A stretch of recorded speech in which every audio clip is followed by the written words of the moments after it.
En esta bella mañana que Dios nos ha dado y siendo la parte clara de este día, jueves 18 de septiembre del año 2025, los saluda su hermano en Cristo Jesús, Saúl Santamaría, desde el Estado de México. Paz a vosotros, amada Iglesia de Dios y miembros en particular del cuerpo de Cristo.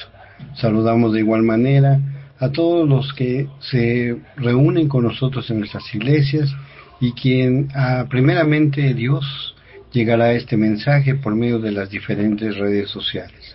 Que Dios los bendiga a ustedes, a sus familias, a su comunidad, el país en donde estén, y que este mensaje sea para nosotros una forma en la cual el Señor nos habla para corregirnos.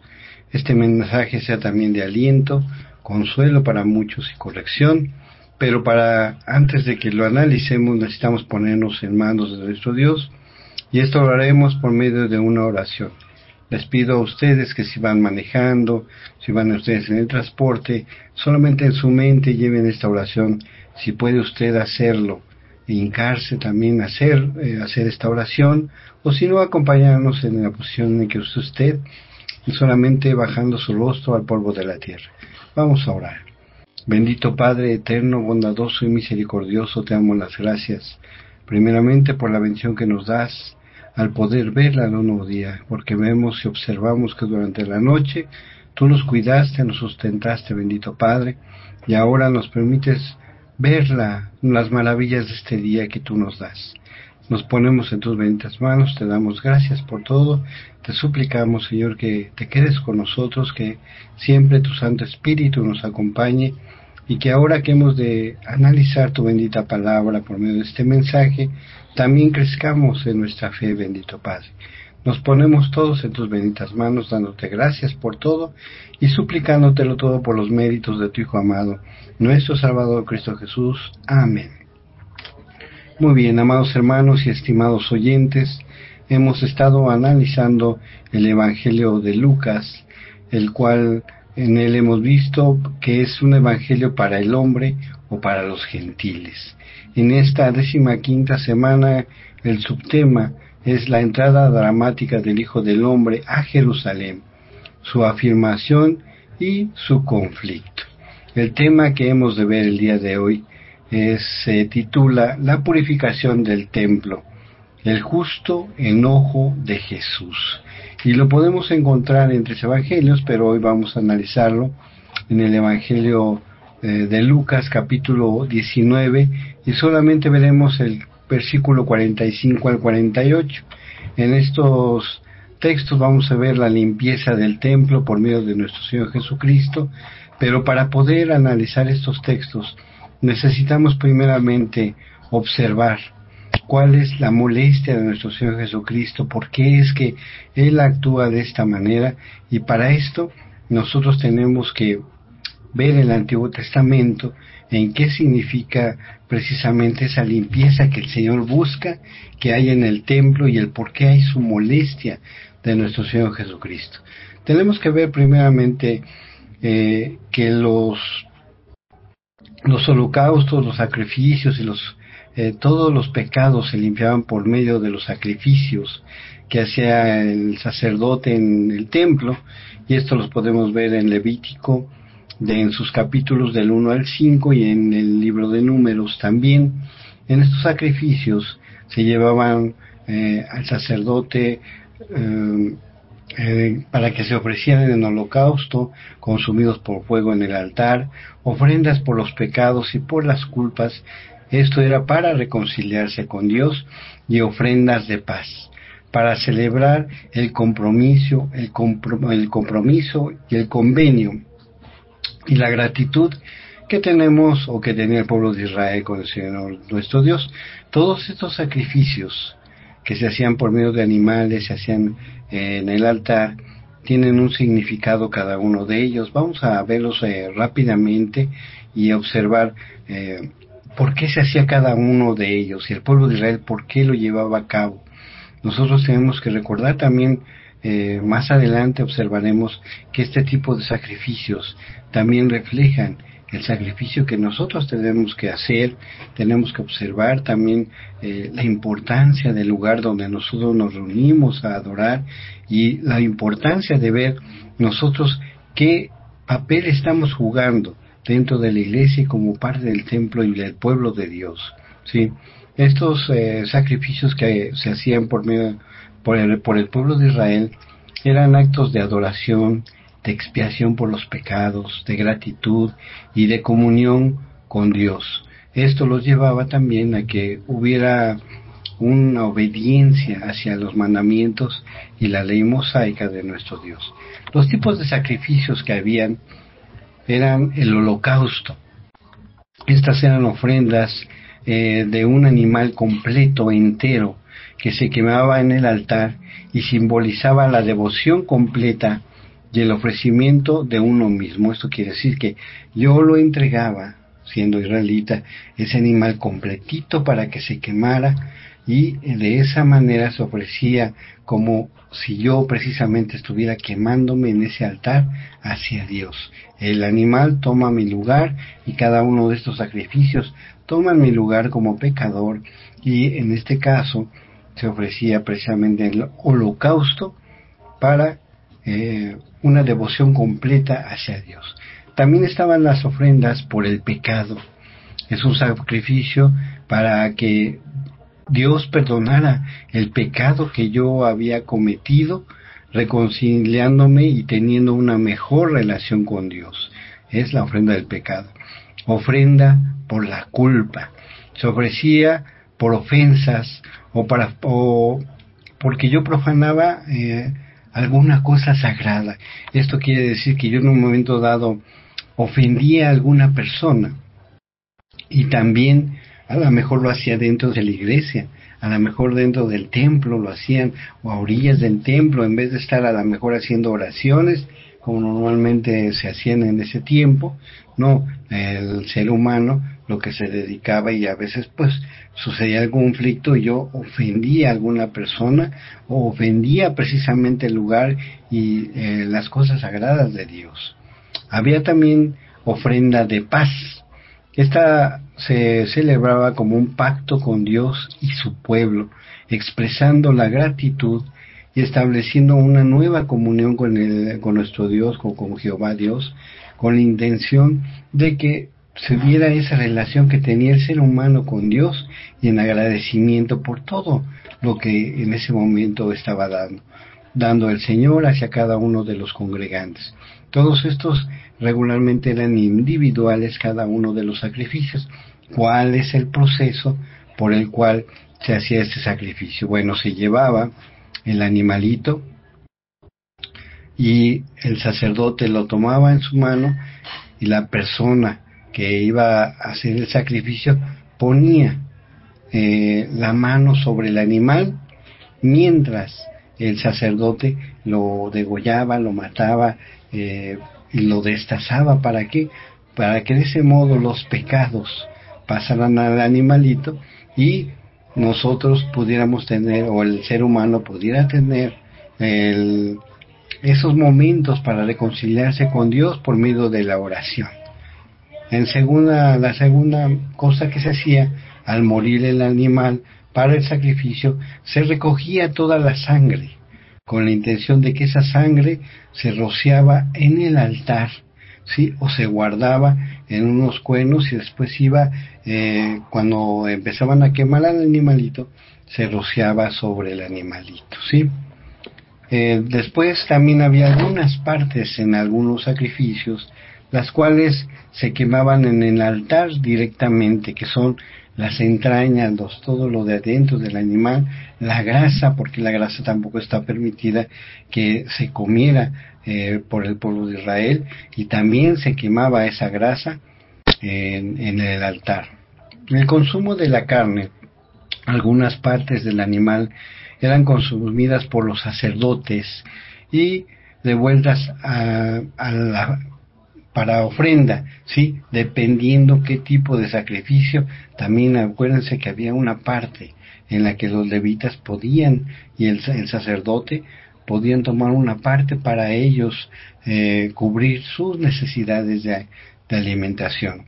¿Cuál era el propósito y el significado de estos sacrificios y de esta forma en la que se llevaba a cabo los sacrificios? Estos sacrificios en el templo de Jerusalén simbolizaban la relación del pueblo con Dios.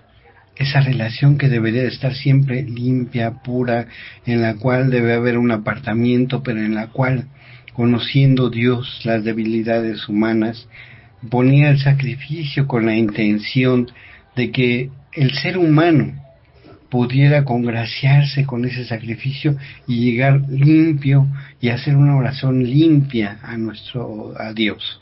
Sí, ese era el motivo. Era una alianza en la cual, la ofrenda de paz es una alianza con la cual renovaba el ser humano el convenio con los israelitas con Dios.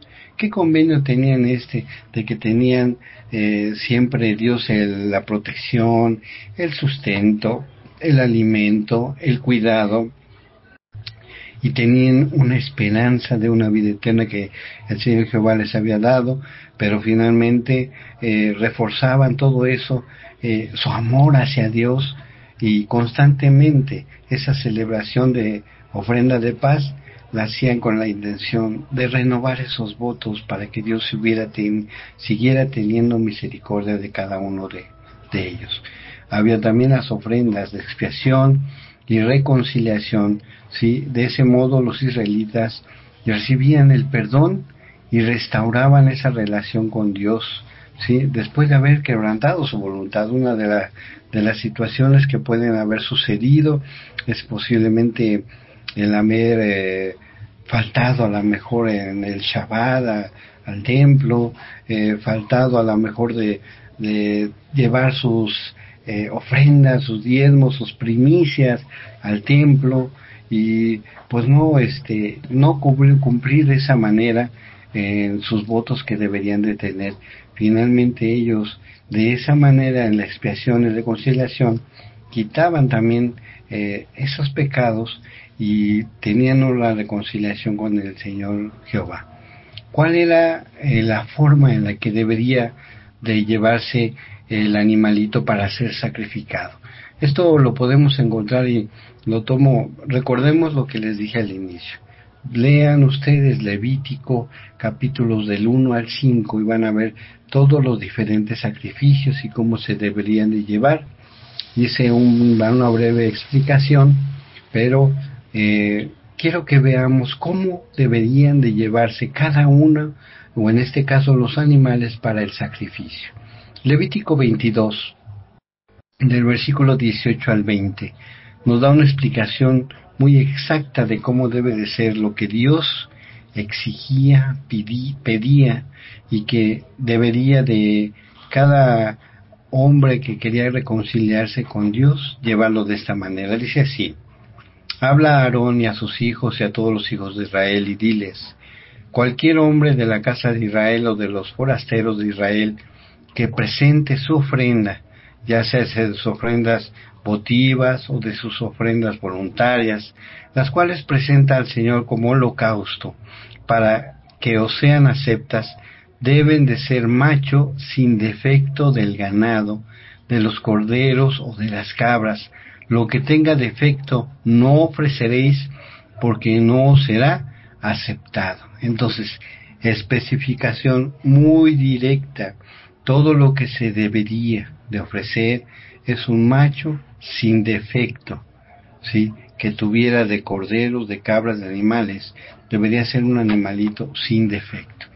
Esta breve explicación que acabo de darles es con la intención de que veamos por qué es que nuestro Señor Jesucristo, al llegar al templo, se molesta, se enoja, y tiene que Él poner limpieza y limpiar todo eso que se estaba llevando de una manera inadecuada. Vamos a explicarlo, pero para esto vamos al Evangelio de Lucas y veremos el capítulo 19 y veremos del versículo 45 al 48, que dice así: y entrando en el templo, comenzó a echar fuera a todos los que vendían y compraban en él, diciéndoles: escrito está, mi casa es casa de oración, mas vosotros la habéis hecho una cueva de ladrones.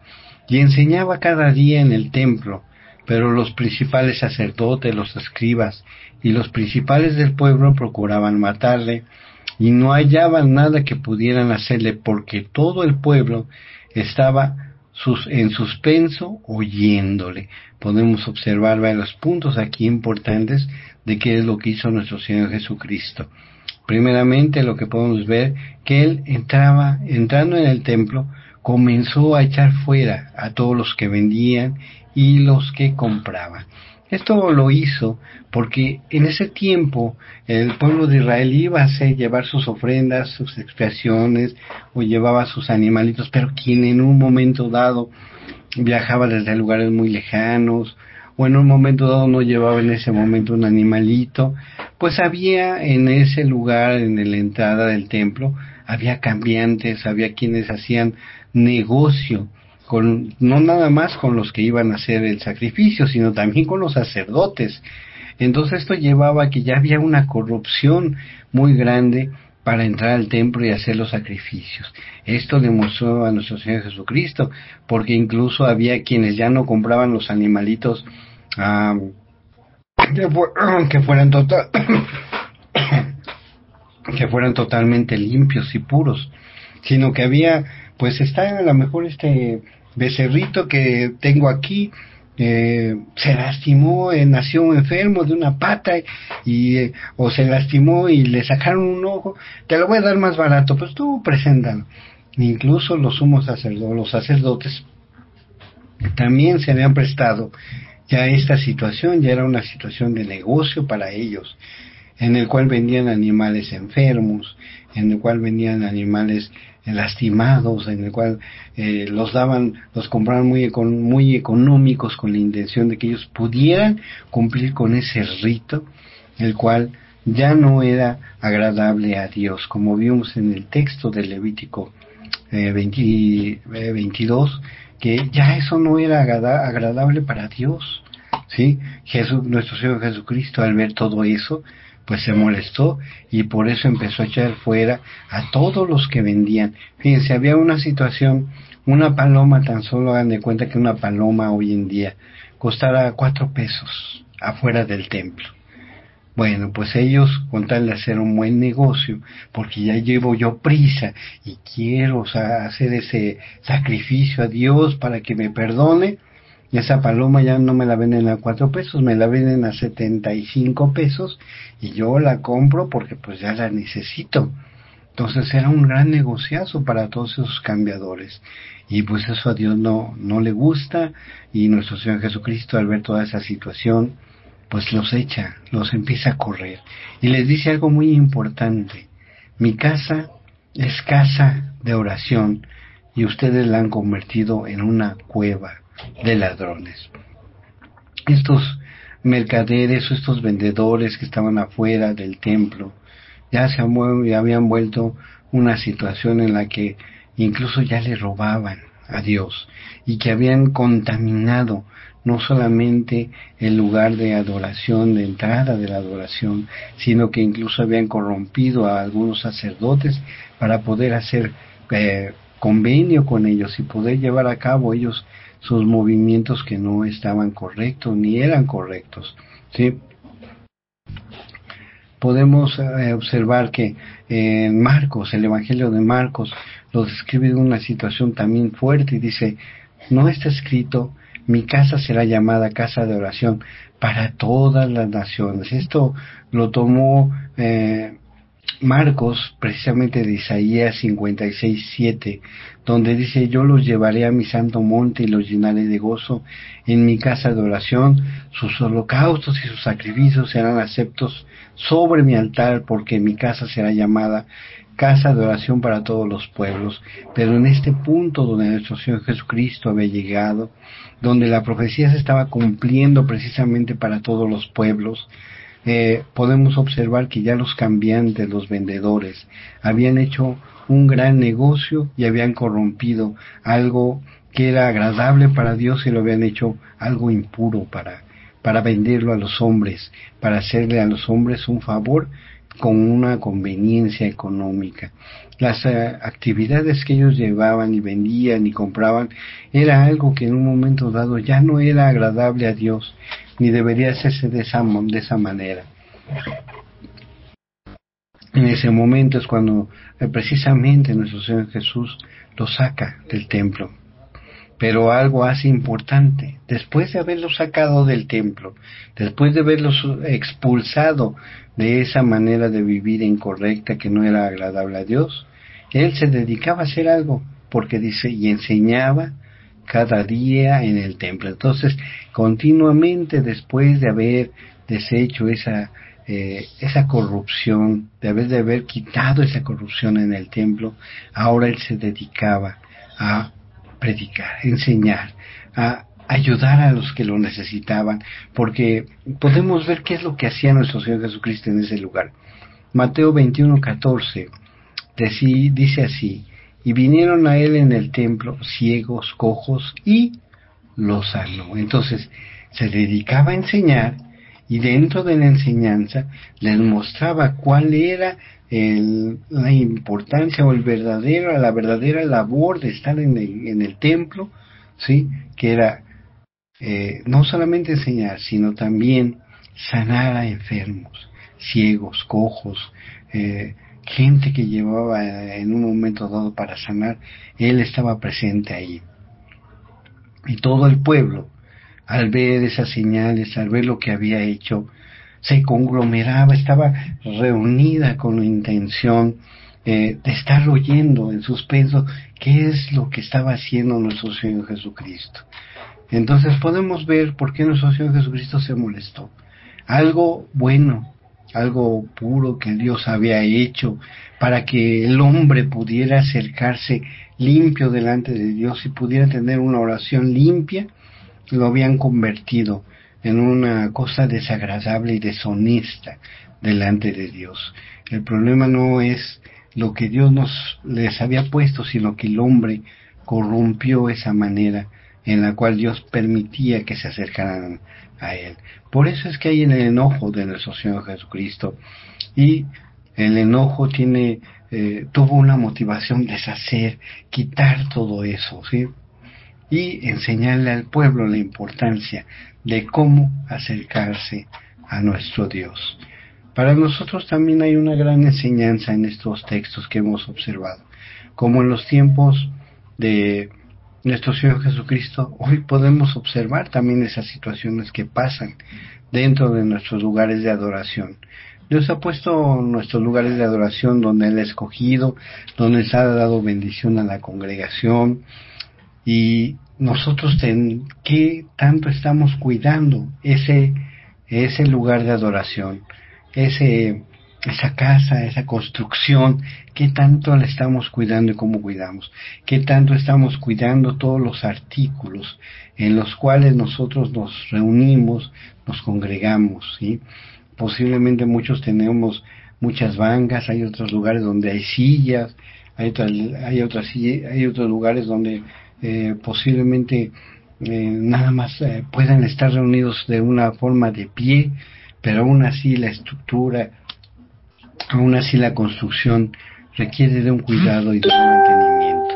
¿Qué tanto estoy contribuyendo yo a tener ese cuidado de que esté limpio, de que no se rompan las cosas, de que no se pierdan las cosas, de que le demos un buen y un correcto mantenimiento, de que ese lugar de adoración también pueda ser mejorado con el tiempo? ¿Qué tanto estoy contribuyendo yo a eso? Fíjense lo que nos dice Hebreos capítulo 10, 24 al 25. Todo esto es para que nosotros también observemos qué no estamos haciendo dentro de nuestro lugar de adoración. Dice así: y consideremos unos a otros para estimularnos al amor y las buenas obras. Yo estoy estimulando en amor a mis hermanos, con los que me reúno, con los que conozco, con los que ya han dejado de asistir. Estoy estimulándolos a que regresen, a que amen a Dios, a que consideren que es un momento en el cual Dios ha nos ha dado para que nos reunamos, un lugar para que nos reunamos. ¿Sí? Sigue diciendo el versículo 25, no dejándonos de congregar como algunos tienen por costumbre, sino exhortándonos. Fíjense bien, no dejemos de congregarnos. Entonces yo estimulo a las buenas obras a mis hermanos que han dejado de venir, que han dejado de asistir, para que se sigan reuniendo con nosotros, para que sigamos siendo ese cuerpo de Cristo con el cual todos unidos somos uno solo. Porque desde el momento en el que yo no tengo cuidado de mi hermano que ya no va, que ya no asiste, ya el cuerpo ya se dividió, ya el cuerpo ya no está completo. ¿Y qué estoy haciendo yo por juntarlo, por unir ese cuerpo? ¿Sí? ¿Cómo lo estoy ayudando? ¿Cómo lo estoy exhortando? Y fíjense bien lo que dice la última parte del texto. Y tanto más cuando veis que aquel día se acerca. Nosotros estamos viendo que ese día se acerca, no sabemos cuándo va a ser ese día en el cual nuestro Señor vendrá. Pero algo sí es seguro. Si yo en este momento tuviera algún problema cardíaco, tuviera alguna situación en la cual me caigo y me pego de una manera inadecuada y fallezco, ya para mí ese día ya se acercó. Yo ya nada más voy a esperar a que venga nuestro Señor Jesucristo, y cuando Él diga, a ver, vamos, abran los libros, está Saúl en el libro de la vida, y yo puedo decir, heme aquí, pero en un momento dado, si no está Saúl en el libro de la vida, puede ser, ¿por qué no está mi nombre en el libro de la vida? Pueden ser diferentes circunstancias, porque hoy estamos viviendo, y ¿qué estamos haciendo nosotros por estimular a mi hermano que está faltando? ¿Qué estoy haciendo yo para apoyar a la iglesia en el crecimiento de la congregación? Pero no nomás de la congregación, sino también en el inmueble de la iglesia donde me reúno, que estoy ahí contribuyendo yo para que sea un mejor inmueble, ¿sí? ¿Cómo lo estoy cuidando? ¿Cómo lo estamos administrando lo que Dios nos ha dado? Entonces, si yo tengo que dar cuentas de todo eso, pues tengo que tener cuidado y darme cuenta entonces el por qué mi nombre no está escrito en el libro de la vida, ¿sí? Es más importante para nosotros a veces las cosas del mundo. Pero fíjense en lo que nos dice el salmista. Salmo 84:10 dice así: porque mejor es un día en tus atrios que 1000 fuera de ellos. Mejor es un día estar en el lugar de adoración que estar 1000 fuera de ellos. Escogería antes estar a la puerta de la casa de mi Dios que habitar en moradas de maldad. A veces preferimos estar en otros lugares que estar en la casa de oración. Prefiero irme a lo mejor a la reunión, a la comida, estar en mi propia casa, porque pues me dio flojera no ir a la iglesia, me dio flojera asistir, porque me siento cansado de todo el trabajo, porque de todas maneras yo prendo el internet, prendo mi teléfono y desde ahí puedo ver la predicación, pero no es lo mismo, porque la reunión de los santos de que nos habla aquí es no dejemos de congregarnos, de reunirnos. El hecho de que nosotros nos reunamos podemos ver en Levítico que es una santa convocación. Yo no soy santo entonces porque no me estoy reuniendo de una manera adecuada. Claro que si estoy enfermo no hay ningún problema, Dios lo conoce. Claro que si es porque tengo un yugo de trabajo, claro, es bueno, pero aún así en los momentos que sí puedo, ¿por qué no lo hago? ¿Sí? Busco muchas justificaciones, pero cuando venga nuestro Señor, ¿qué justificación le voy a dar? Vayamos pensando entonces, ¿qué justificación vamos a darle por no reunirnos, por no congregarnos como Él quiere? Ahora también tenemos que cuidar este templo en el cual nosotros, el Espíritu de Dios vive, porque así lo dice 1 Corintios 3:17. Si alguno destruye el templo de Dios, Dios le destruirá a él, porque el templo de Dios, el cual sois vosotros. Somos nosotros también ese templo de Dios. ¿Cómo lo estamos cuidando? ¿Cómo estamos procurándolo? ¿Qué tanto nos cuidamos nosotros este templo donde el Señor vive, donde Él mora, ¿sí? En donde Él en donde Él está. ¿Cómo estoy teniendo yo esa devoción y ese agradecimiento a Dios? ¿Cómo me estoy congraciando? ¿Qué tipo de sacrificio estoy haciendo para agradar a Dios? ¿Sí? Fíjense lo que nos dice el Evangelio de Juan 4, 23 y 24. El Señor dijo: pero la hora viene, y ahora es, cuando los verdaderos adoradores adoran al Padre en espíritu y en verdad, porque ciertamente a tales el Padre busca que le adoren. Dios es espíritu, y los que le adoran deben adorarle en espíritu y en verdad. ¿Cómo estamos adorando a nuestro Dios? ¿En espíritu y en verdad? ¿O nada más en mentira y falsedad? Podemos buscar a nuestro Dios mientras Dios nos esté prestando la vida, mientras Dios esté con nosotros, mientras Dios nos fortalezca y ponga los medios para que nosotros podamos estar en el lugar de adoración todos reunidos. Hagámoslo. No esperemos a que nuestra hora llegue, como leíamos anteriormente, y entonces va a ser para nosotros la preocupación de que ¿qué le voy a decir a mi Dios? Del por qué no está mi nombre en el libro de la vida. ¿Qué es lo que le voy a decir? ¿Qué le voy a decir a mi Dios? Que no cumplo con su palabra, que no cumplo no nada más en no asistir, que no cumplo en dar mis diezmos, mis ofrendas, mis primicias, ¿sí? Que no cumplo, porque eso también de esa manera yo muestro, ¿sí? La bendición que Dios me ha dado. Entonces tengo que cuidar de cómo doy. Ahora recordemos que nosotros, ¿sí? Ya nuestro Señor Jesucristo es el sumo sacerdote y ahora nos ha dejado a nosotros precisamente algo importante. ¿Cómo vamos a dar nosotros esos sacrificios a nuestro Dios? Romanos 12, 1 y 2. Como en la antigüedad se sacrificaban a todos esos animalitos, pero que deben de ser limpios. Ahora nosotros también debemos de ser el sacrificio vivo y agradable. Dice así Romanos 12, 1 y 2. Así que, hermanos, os ruego por la misericordia de Dios, que presentéis vuestros cuerpos en sacrificio vivo, santo, agradable a Dios, que es vuestro culto racional. ¿Cómo estoy entregando yo ese sacrificio a Dios? Sin un ojo, sin un pie, enfermo, o definitivamente ni le estoy dando ningún sacrificio, porque no reconozco que Dios es mi Dios, no reconozco todo lo que hace por mí. Entonces tengo que tener cuidado en cómo yo hago los sacrificios a Dios. Entonces, amados hermanos y estimados oyentes, es importante que nos reunamos también en un lugar donde Dios ha escogido, el lugar de adoración, que seamos nosotros ese sacrificio vivo y agradable, que cuidemos el lugar de adoración y que no lo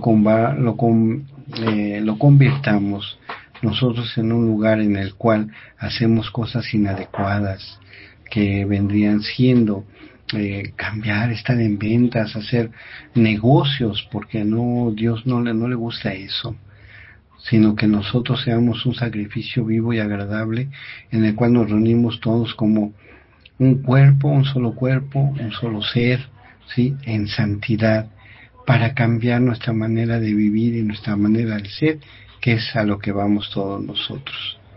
Pues que Dios les bendiga y bendiga su bendita palabra.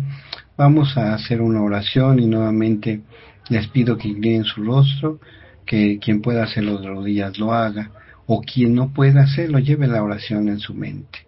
Vamos a orar. Padre eterno, bondadoso y misericordioso, te damos las gracias por la bendición que tú nos das de poder escuchar, escudriñar tu bendita palabra, rogándote que pongas tu Santo Espíritu en cada uno de nosotros, que aumente, Señor, nuestra fe, y como dice tus sagradas escrituras, no seamos oidores olvidadizos, sino hacedores de tu bendita palabra. Nos ponemos en tus benditas manos, te damos gracias por todo lo que nos das, te suplicamos todo esto no por nuestros méritos y sabiendo que nos escucharás, pues te lo pedimos por los méritos de aquel varón justo que murió en esa cruz para darnos salvación, el cual está sentado a tu diestra, y que juntamente contigo sea dada la honra, la gloria por los siglos de los siglos. Tu Hijo amado y nuestro Salvador, Cristo Jesús. Amén. Que Dios les bendiga y tengan un excelente día. Pasa vos y buen día.